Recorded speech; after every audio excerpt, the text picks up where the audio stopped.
ansioso.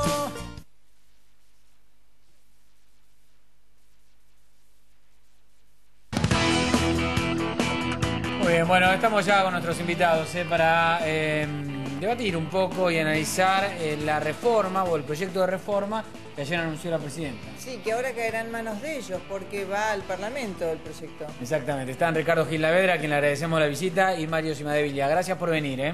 No, al contrario, gracias.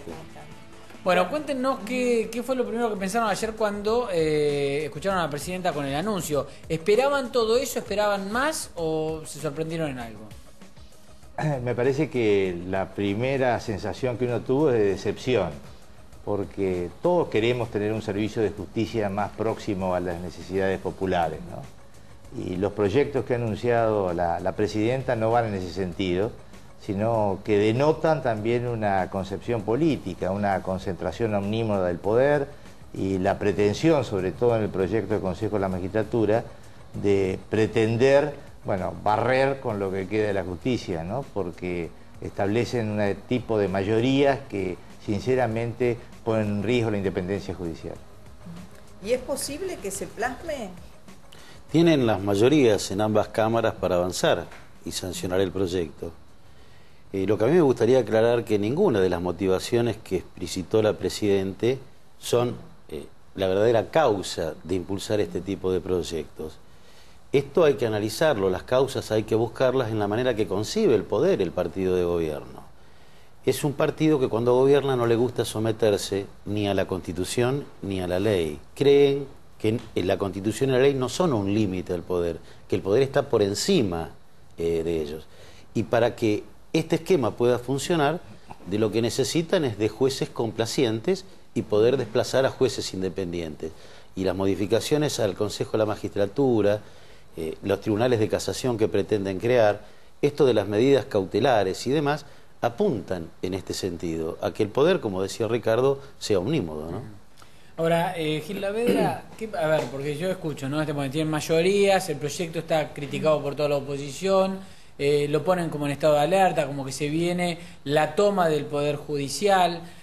Esto si es así, si efectivamente tienen la mayoría y va a salir la ley y el proyecto va a avanzar, ¿estamos perdidos o hay un límite de alguna manera igual?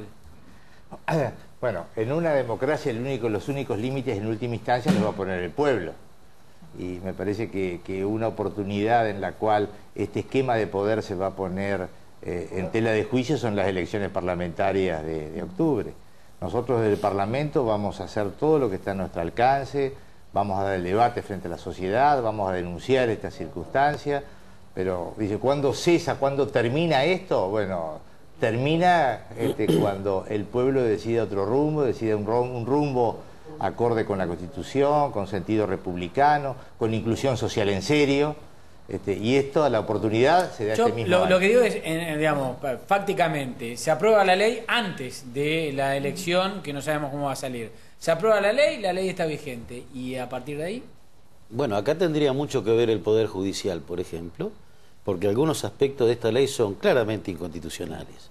Es ahí... O sea, que el límite puede venir desde la propia justicia. Y por eso este proyecto de ley, como no quieren límites al poder, entienden que ni la Constitución ni la ley los puede limitar, es que necesitan avanzar sobre el Poder Judicial.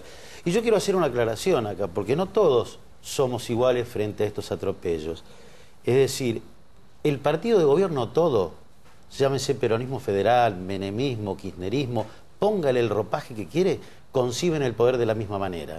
Manejar los tribunales a gusto y placer. Menem tenía la Corte de mayoría automática, tenía los jueces de la servilleta, es decir, el kirchnerismo hace lo que hace, y muchos que hoy están en el peronismo federal, cuando fueron gobiernos en su provincia, actuaron exactamente igual. Mire, yo provengo de una provincia donde el último gobernador fue Mario Das Neves, que hoy está enfrentado al kirchnerismo. Allí también se duplicó el número de miembros de la Corte, también se echó al procurador y se persiguió a los jueces. Por eso creo que nuestro partido en esto ha predicado con el ejemplo cuando le tocó ser gobierno. Y yo le voy a dar un solo ejemplo. Cuando el doctor Arturo Illia asumió como presidente, los miembros de la Corte vinieron a presentarle su renuncia. El doctor Illia se las rechazó diciéndole que ellos eran más importantes que el Poder Ejecutivo y que estaban para controlar al Poder Ejecutivo y para controlarlo a él. ¿Ustedes se imaginan una respuesta de este tipo en Menem, en Cristina, en Kirchner, elijan el peronismo que quieran.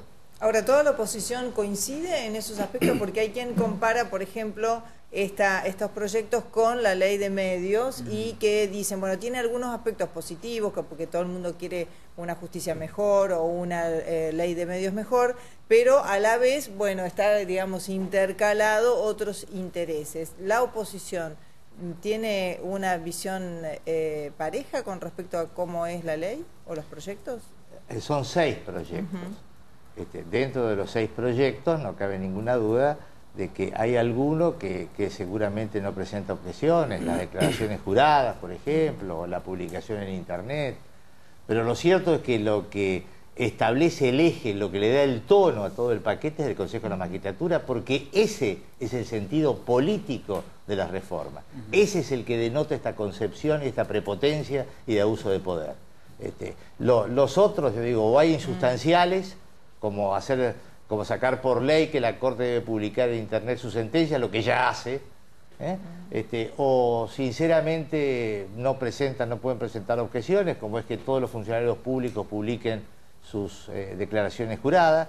Yo creo que ese proyecto va a salir, o el de meritocracia, que en realidad tendría que ser para los 3 poderes del Estado, lo que vamos a plantear nosotros, ¿no? Está muy bien que las designaciones sean por idoneidad, pero para todos, también para el Ejecutivo.